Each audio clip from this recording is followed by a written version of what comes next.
자, 여러분들 교재 110페이지입니다. 110페이지. 자, 그 4단원인데 이것만 끝나고 나면 이제 바로 대기나 이제 그쪽으로 넘어가게 될 겁니다. 자, 우선은 그 4단원을 보게 되면 여기에 뭐가 나왔냐면 그 지구의 역사라고 이렇게 되어 있습니다. 이 부분은 우선은 지질 시대라고 하는 것이 들어가 있는데 이거를 전부 다 외우기에는 너무 많아. 그래서 그거는 외울 게 아니고 나중에 여러분들이 이제 고등학생이 될 거잖아요. 일반고를 가든 원하는 고등학교를 가든 갈 거잖아요. 그러면 요게 이제 외신으로 이제 들어가게 될 겁니다. 그때 가서 하시면 돼요. 외우는 거는. 그래서 그 부분은 그냥 넘어가기로 하고 우선 110페이지를 보시게 되면 지구의 역사를 알 수 있는 방법 중에 지층의 생성 순서, 그래서 지금 뭐라고 설명된 게 있습니다. 자, 그 중에 맨 위에 나와 있는 지사학의 법칙이라고 나온 게 있어요. 자, 지사라고 하는 것은 지구 역사를 줄여서 지사라고 말하고 있습니다. 그래서 지구의 역사를 알 수 있는 방법 중에 거기에 대한 뭐 법칙이 뭐 한 대여섯 가지 나온 게 있을 것인데 우선은 그 지사학의 법칙 가로 1번에 그 화살표 잠깐 보세요. 화살표 뭐라고 써 있냐면 동일 과정의 원리라고 나온 게 있는데 이거를 처음 발견한 사람이 얘기한 사람이 제임스 허틀이라는 사람인데 이 사람이 부정합을 발견한 사람이기도 합니다. 그래서 이 사람은 지금에 일어나고 있는 자연 현상이 과거에도 똑같이 일어났다. 그래서 지금에 일어나고 있는 일을 연구하면 과거의 일을 알 수가 있다.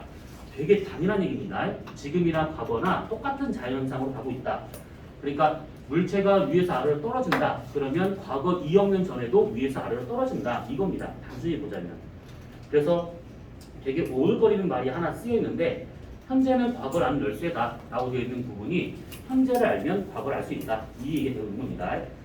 자, 밑에 나와 있는 거가 총 5가지가 지금 원리가 나온 게 있을 것인데 이건 말로만 설명하고 넘어가도록 합시다. 수평 퇴적의 법칙이라고 하는 것은 지층이라고 하는 것은 바다 속에서 퇴적이 되기 때문에 당시 해수면과 나란한 층리를 갖는다 이 뜻입니다. 그러면 만약에 어떤 지층을 봤는데 층리가 나란하지가 않대요. 그러면 얘가 잘 쌓이고 난 다음에 어떤 일을 겪어서 모양이 달라졌다 이렇게 볼 수가 있는 것이죠. 그래서 거기 보시면 사진 2개가 들어가 있을 것인데 하나는 수평층, 하나는 경사층. 이게 수평층이 일반적으로 보이는 그런 지층이고 경사층은 이게 일반적으로 볼 수가 없습니다. 수평층처럼 잘 쌓인 것이 한쪽으로 기울어져서 이렇게 되는 것이 이게 경사층이다라고 봐야겠지. 참고로 거기 나와 있는 수평층은 제가 직접 찍은 사진이에요.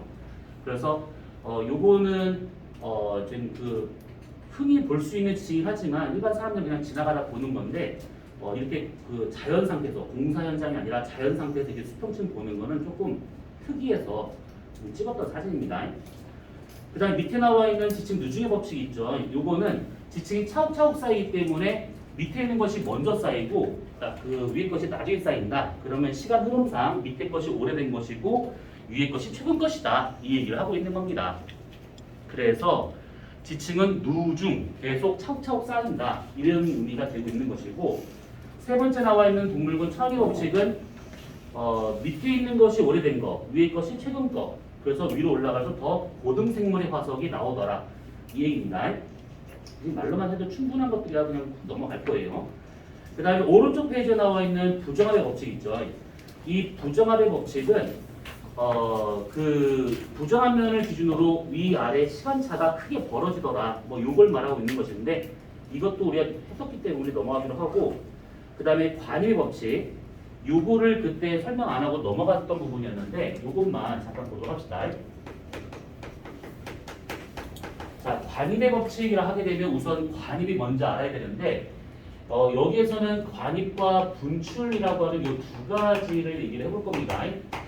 관입은 마그마가 지하로 쑥 밀고 들어온 현상, 지하로 뚫고 들어온 현상을 관입한다라고 하게 되고 분출은 지표로 얘가 나와서 흘러가는 현상을 분출이라고 할 수 있는 것들인데 여기서 이 관입의 법칙이다라고 하는 것은 뭐냐면 만약에 지층이 이렇게 있는 상태인데 마그마가 얘가 쑥쑥쑥쑥 이렇게 들어왔어요. 이런 식으로 이렇게 마그마가 들어와서 얘가 그대로 다 식었대요. 화성암이 돼야겠지 이렇게.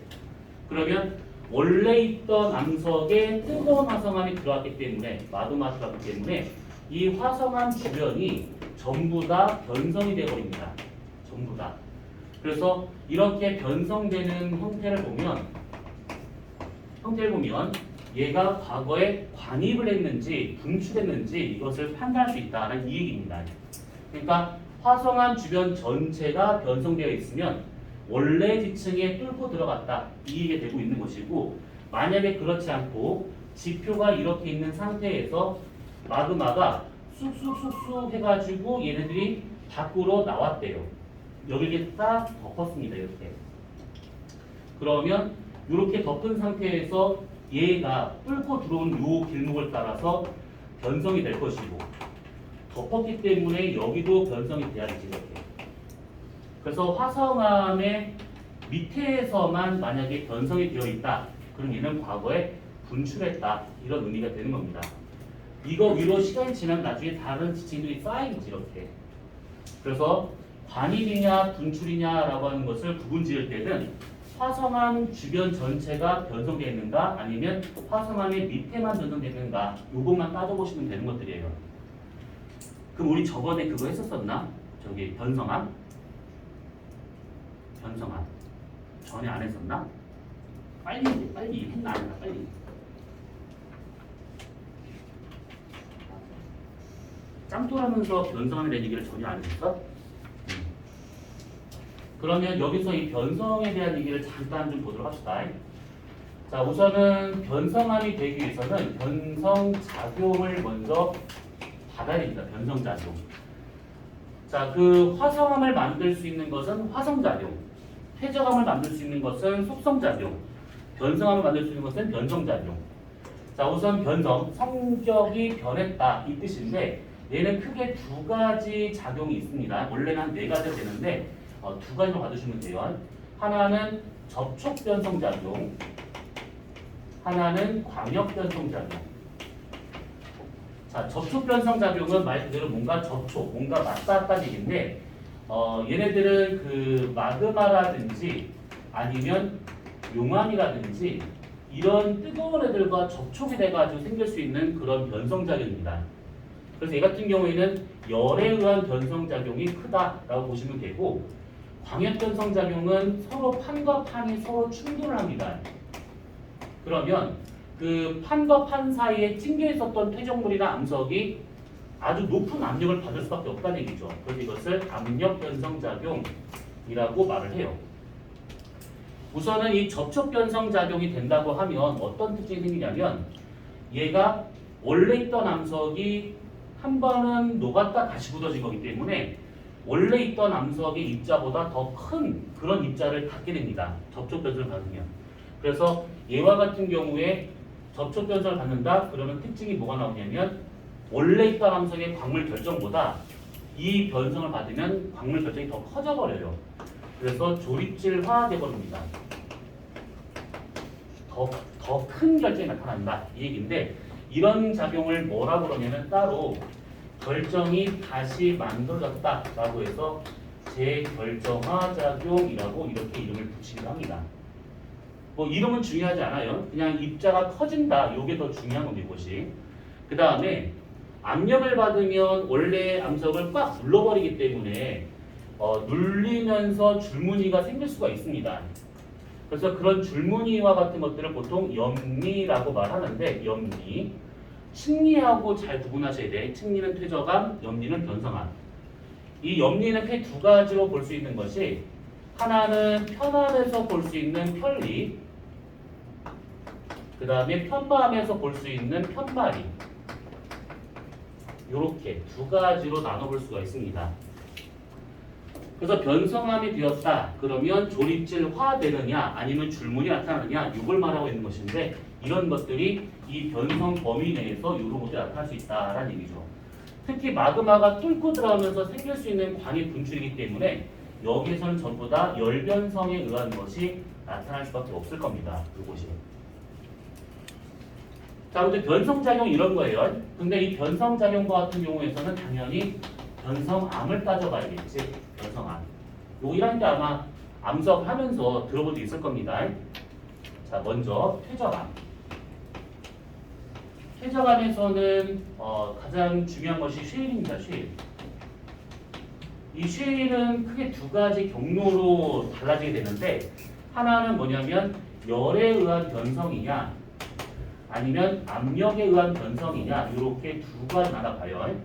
그래서 열 변성을 받았다. 그러면 원래 있던 쉐일이 살짝 녹았다 굳어지기 때문에 결정이 커지는데 그런 조직을 따로 뭐라고 그러냐면 폼펠스라고 말을 해요. 폼펠스 같은 경우에는 이 조직 자체가 상당히 치밀합니다. 치밀한 조직을 갖게 되는 것이고 조립질화되면서 상당히 단단해집니다. 이런 것들. 그 다음에 압력 변성 받으면 쉐일이 이제 눌리면서 이렇게 여러 가지 암석이 막 나오게 되는데 조금 눌리면 제일 먼저 나온 것이 뭐냐면 전파람이 먼저 나와요. 전파람이 더 눌리면 천매암이라고 하는 것이 나오게 되고 천매암이 더 눌리면 편암이 나오고요. 편암이 더 눌리면 편마암이 나옵니다. 이게 더 눌리면 혼성암이 나오게 되는데 뭐 거기까지 갈 필요 없이 그냥 여러분들은 이렇게 얘가 압력을 받을수록 암석이 이렇게 변하고 있더라 정도만 알고 있으면 됩니다. 그 다음에 사암. 사암과 같은 경우에는 열변성에 의한 것인데 보통 이것이 변성되면 규암이라고 하는 것이 나와요. 규암. 짱돌 부분에서 규라는 말이 들어가면 다른 거 생각하지 말고 무조건 그냥 규산이라고 생각하시면 돼요. 규산. 암석 속에 있었던 규산 성분만 얘가 굳어지는 그 상태를 말하고 있는 거예요. 규암. 자, 그 다음에 화성암에서는 우선은 화강암이 있겠죠. 이 화강암과 같은 경우에는 이게 중등에서 잘못 설명하는 경우는 덜어 있는데 화강암이 변성되면 편마암이 된다라고 하는데 엄밀히 말하면 그냥 편마암이 아니라 화강 편마암이라고 합니다. 이 화강 편마암하고 여기서 말하는 편마암하고는 이게 다른 편마암이에요. 이것이. 얘 같은 경우에는 전체적으로 밝은 색을 띠고 있는 거에서 검은색 줄이가 있는 상태를 말하고 있는 것이고 얘 같은 경우에는 전체적으로 어두운 상태인데 그 중에 흰색 줄이 이렇게 가 있는 상태를 말하고 있는 겁니다. 얘랑 명암이 반전되어 있는 상태예요. 그리고 현무암이 변성이 됐을 경우에는 처음에는 녹색 편암이라고 하는 것이 나오게 되고 더 변성이 되면 이것이 갑선암이라고 하는 것이 나옵니다.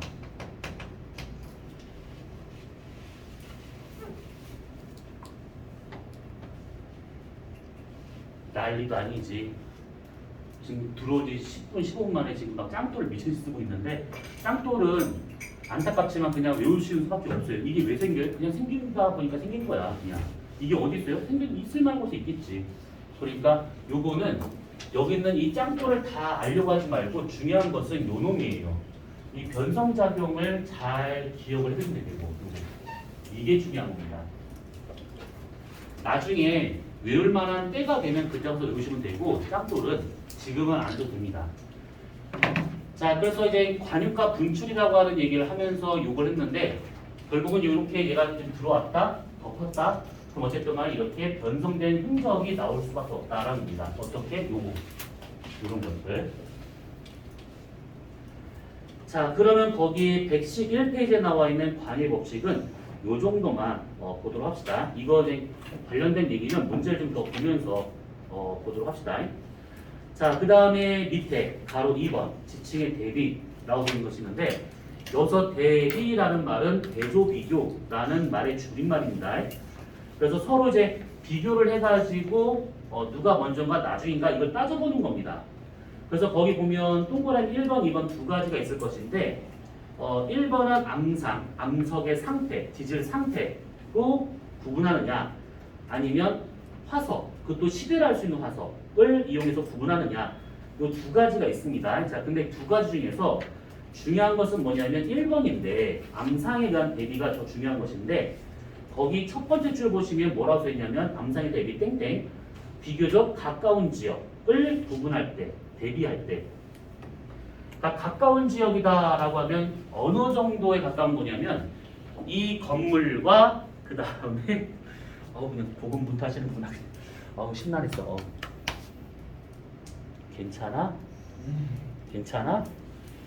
가까운 지역이다라고 하게 되면 여기 송도 지역 내는 가까운 지역이다라고 볼 수가 있습니다. 그래서 그런 지역들을 비교할 때는 앙상을 갖고 비교한다라고 생각하시면 돼요.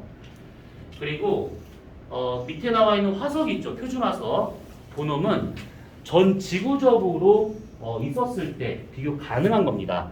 그래서 가까운 지역, 아주 가까이 있는 지역들은 지층마다 대변되는데 그렇지가 않으면 표준화석 갖다가 구분하시면 됩니다. 표준화석은 이따가 설명할 거니까 넘어가도록 하고요. 자, 그러면 그 암상 내용을 보시게 되면 두 번째 줄 중간에 건층이란 말이 나와요. 건층. 이 건층이라고 하는 것은 열쇠가 될 수 있는 층이야. 얘를 기준으로 위아래를 판단하는 겁니다. 이거와 같은 경우는 어떻게 보면 되냐면 특별한 사건이나 특별한 환경에서 만들어지는 지층을 기준으로 하고 있다는 얘기인데 거기를 보시면 뭐가 나왔냐면 음위암층, 석탄층 이게 나온 게 있습니다. 그래서 음위암이나 석탄과 같이 특별한 사건, 환경 음위암이면 화산이죠. 그 다음에 석탄이라고 그러면 고생대에 있었던 양식물 그 환경을 말하고 있는 것이고 아무튼 이런 것들을 이용해서 위아래를 판단한다 이 얘기입니다. 자, 그러면 거기 밑에 그림 나온 것 중에서 왼쪽 그림 보세요. 건층을 이용한 대비 라고 되어 있을 것인데 그 건층을 이용한 대비에 보면 4개의 지금 지질 단면도가 나온 게 있습니다. 이것을 보통 지질 주상도라는 말 쓰는데 어쨌든 간에 4개 지역이 있어요. 자, 그 중에서 음위암층과 석탄층이 지금 각각 있을 겁니다. 4개 층을 잘 보셔요. 그러면 음위암층이 우선 석탄층 잠깐 지켜두고 음위암층 하나만 잘 보세요. 맨 왼쪽에 나와 있는 음위암층 위에 밝은 회색 지층이 하나 있을 겁니다. 이게 흑색이라서 좀 구분이 잘 안 맞을 것인데 잘 보시면 돼요. 맨 왼쪽에 나와 있는 거에 음위암 바로 위에는 밝은 회색이 있습니다. 근데 두 번째 음위암 위를 보면 밝은 회색이 없지. 그냥 점점이 찍혀 있는 지층이 나온 게 있습니다. 그러면 두 번째 지역의 음위암층과 그 위에는 점점이 찍혀 있는 그 지층 사이에 원래 밝은색 지층이 있어야 되는데 없는 것이지. 그럼 그게 뭐냐? 부정합이다라는 겁니다. 있어야 될 지층이 없는 거기 때문에 그게 부정합이 되고 있는 거예요. 결층.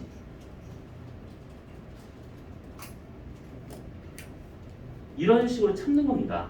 그러면 첫 번째 거, 두 번째 거를 한번 잘 비교해 보세요.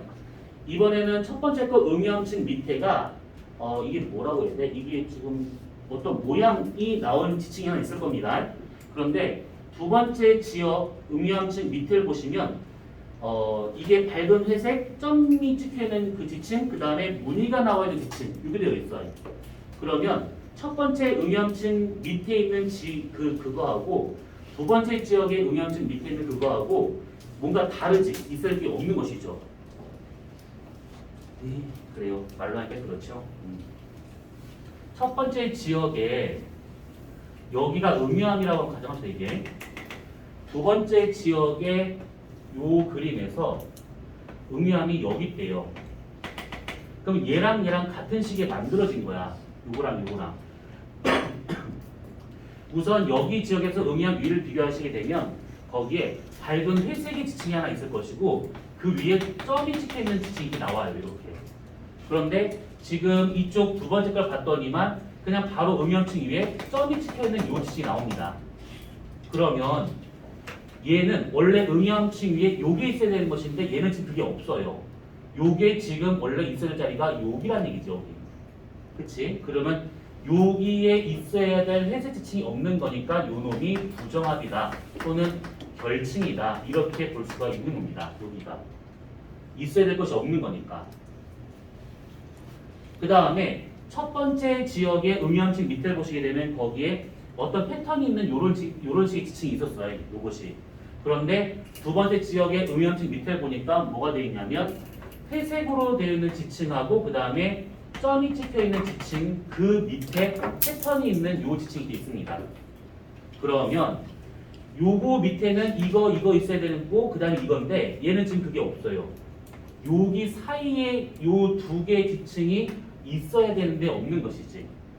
그러면 요게 뭐가 되냐면 부정합, 벌침이라고 볼 수가 있는 겁니다. 이런 식으로 비교하는 겁니다. 음영층을 기준으로 위아래로 해가지고 서로 비교를 해가지고 누가 지층이 있는가 없는가 이거를 따져보는 거, 요 방법이다라고 보시면 되는 겁니다.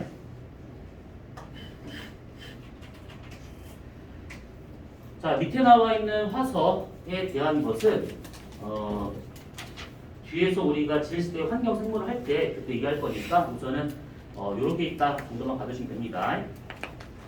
자, 그러면 112페이지.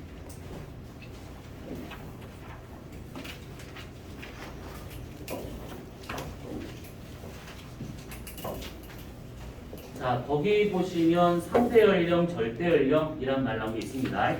자, 여기에서는 뭘 봐야 되는 거냐면 절대 연령을 보시면 되는데 절대 연령이라고 하는 것은 실제 지층이나 암석이나 그런 화석들의 나이를 구할 수 있는 방법입니다.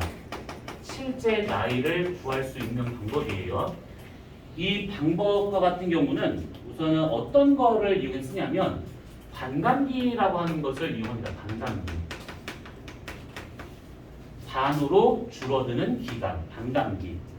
자, 이 반감기와 같은 경우는 뭐냐면 자연 상태에 있는 방사성 원소, 아주 불안정한 방사성 원소가 안정된 원소로 얘가 이렇게 바뀌는데 그때 이 안정된 원소하고 방사성 원소의 비가 몇 대 몇으로 나오느냐 이걸 보는 겁니다. 그게 무슨 말이냐면 이 방사성 원소는 원래 처음에 있었을 때 불안불안한 원소입니다. 나중에 이것이 얘로 바뀌는 거예요. 그래서 이렇게 바뀌는 과정을 이것을 붕괴한다라고 표현을 하는데 이렇게 바뀌는 과정을 그때 바뀌기 전에 불안한 원소를 어미 못 짜서서 모원소, 바뀌는 원소를 안정된 원소를 자원소 이렇게 말합니다. 자, 그랬을 때 모원소에서 자원소로 바뀔 때 일정 비율로 갈 때마다 걸리는 시간이 똑같아요.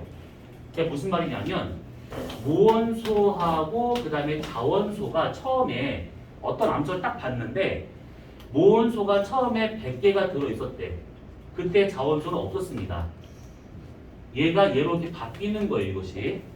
그러면 나중에 얘가 반으로 줄어들게요. 100이 50으로 줄어듭니다, 이렇게. 그러면 줄어든 것만큼 얘로 바뀌기 때문에 얘가 50이 돼버려요. 한 번 더 얘가 줄어들어요. 25로 줄어들잖아요. 그럼 그 25 줄어든 것만큼 얘로 바뀌었기 때문에 얘는 75가 됩니다. 한 번 더 해보자면 12.5로 얘가 반으로 줄어들 때요. 그럼 얘는 87.5로 그만큼 늘어나는 겁니다. 이것을 계속 반복을 하는 계속. 그러면 이때 여기서처럼 반으로 줄어드는 이 기간은 원소마다 특정한 값을 갖게 되는데 이것을 반감기라고 말합니다. 반감기. 그러면 이 반감기 그래프는 거기 지금 밑에 나와 있는 게 있을 것인데 이 그래프를 보시면 대략 이렇게 나와요. 이쪽을 시간으로 보고 이쪽을 원소의 양으로 따져봤었을 때 처음에 모원소가 여기서 출발합니다. 이렇게 줄어들어요. 흰색은 모원소, 그 다음에 파란색은 자원소. 처음에는 자원소가 없었대요. 그러다가 점점점 늘어납니다. 그래서 이것이 이렇게 늘어나요. 파란색은 자원소. 그러면 이때 모원소하고 자원소가 만나는 이 지점, 그러니까 같은 양을 갖고 있는 그 지점, 50대 50, 1대1로 있는 이 지점이 뭐가 되냐면 요게 여기서부터 여기까지가 한 번 반감을 했다라는 뜻입니다. 모원수가 반으로 줄어들었다 이 얘기죠. 여기 있는 이 모원수가 다시 반으로 줄어든다 여기쯤입니다. 그때 한 번 더 반감했다라고 볼 수 있는 것이죠. 요거 다시 한번 반으로 줄어든대요. 그럼 쭉 가서 여기쯤 되기 때문에 얘는 다시 한번 또 반감하는 거. 이렇게. 그래서 반감이 몇 번을 했는가 반감 횟수에다가 그 원소의 반감기만 곱하면 얘의 나이가 나올 수 있다라는 겁니다. 원소들마다의 반감기는 딱 정해져 있어요. 그래서 거기 밑에 보면 표에 우라늄부터 해서 몇 가지 수행했을 것인데 우라늄과 같은 경우에 거기 보시게 되면 238 우라늄이 약 45억 년이 걸린대요. 그러니까 한 번 이렇게 반감할 때마다 45억 년, 45억 년, 45억 년 이렇게. 그리고 거기 나와 있는 48륨, 칼륨 한 13억 년 걸린대. 그러면 한 번 반감할 때마다 13억 년 정도가 계속 나타난다는 얘기죠. 맨 밑에 나와 있는 탄소와 같은 경우는 5730년이에요. 한 번 반감할 때마다 5730년이 걸리더라 이 얘기입니다. 그래서 실제 나이를 구한다라고 하는 것은 반감기에다가 반감 횟수를 곱하면 그게 나오더라 이 얘기죠. 여기서 반감기는 고유가, 반감 횟수는 무원소와 자원소의 비율을 보고 판단하시면 되는 겁니다. 1대 0이다 반감 안 했다는 얘기죠. 1대 1 반감 한 번 한 겁니다. 1대 3 두 번 반감한 거고 1대 7 정도 나온다? 그러면 얘는 세 번 반감했다. 이런 식으로 판단할 수 있는 겁니다.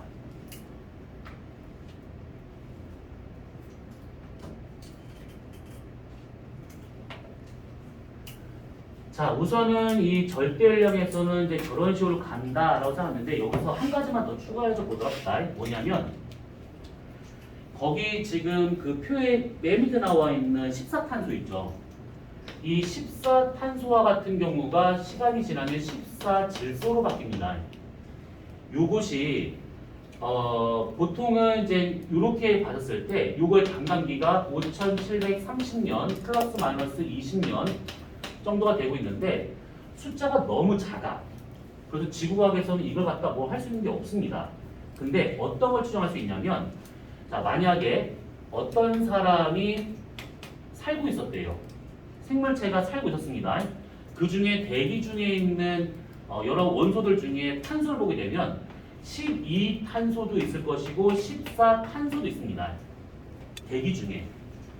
자, 이렇게 대기 중에 있는 이런 탄소들이 뭐 이산화탄소의 형태로 띄어있든 뭐든 상관없습니다. 그런 것들이 얘가 호흡을 하면서 얘네들 먹어요. 호흡을 하면서 먹습니다. 그다음에 다시 얘가 배출해야겠죠. 그래서 대기하고 이 생명체 사이에서 계속 왔다 갔다 하기 때문에 여기서의 1214탄소의 비율은 이 사람 몸속에서의 1214탄소 비율과 똑같습니다. 계속 들락날락거리고 있기 때문에. 근데 만약에 이 사람이 죽었어. 죽으면 더 이상의 호흡이 없어야겠죠. 그러면 이 사람이 마지막 호흡할 때 그때 1214탄소를 먹었는데 얘가 죽어서 더 이상은 배출이 안 됩니다. 그러면 이 사람 몸속에서 12탄소는 안정된 원소니까 상관이 없는데 14탄소는 불안정한 방사성 원소예요, 이것이. 그래서 이 사람 몸속에 있는 14탄소 대 14질소의 비율을 보게 되면 이 사람이 언제 죽었는지를 알 수가 있는 겁니다. 태어난 시기는 모르지만 적어도 죽은 시기는 알 수 있다는 얘기지. 왜냐하면 얘가 처음에 이 사람이 딱 숨을 멈췄을 때 그때는 얘가 없다가 얘만 있어야겠지. 근데 이 사람 몸속에서 만약에 14탄소하고 14질소의 비율이 1대1이 나왔대. 그럼 이 사람 몸속에서 얘가 한 번 반감했다는 뜻입니다. 아, 그럼 이 사람은 죽은 지 5730년이 되겠구나. 이렇게. 몸속에서 만약에 이걸 비율이 1대3이 나왔대. 그럼 이거 좀 두 번 반감했다는 얘기죠. 그러면 요거 곱하기 2를 하면 되는 겁니다. 그런 식으로 이 사람의 죽은 거에 대한 연도를 파악할 수가 있는 것이지. 뭐 사람이든 식물이든 동물이든 뭐든 간에 다 이런 방법을 통해서 하고 있는 겁니다. 그래서 이제 지구과학에서는 이걸 쓸 수는 없지만 보통 이제 고고학이나 이런 유물을 조사하는 그런 학문에서는 이 방법을 많이 쓰고 있습니다. 요거와 요거의 비율을 보더라 라는 얘기죠. 이게 탄소 동위원소를 말하고 있는 건데 이것이. 자, 그러면 112페이지에 나와 있는 절대 연령까지는 이렇게만 보도록 합시다. 자, 잠깐 쉬었다 하자.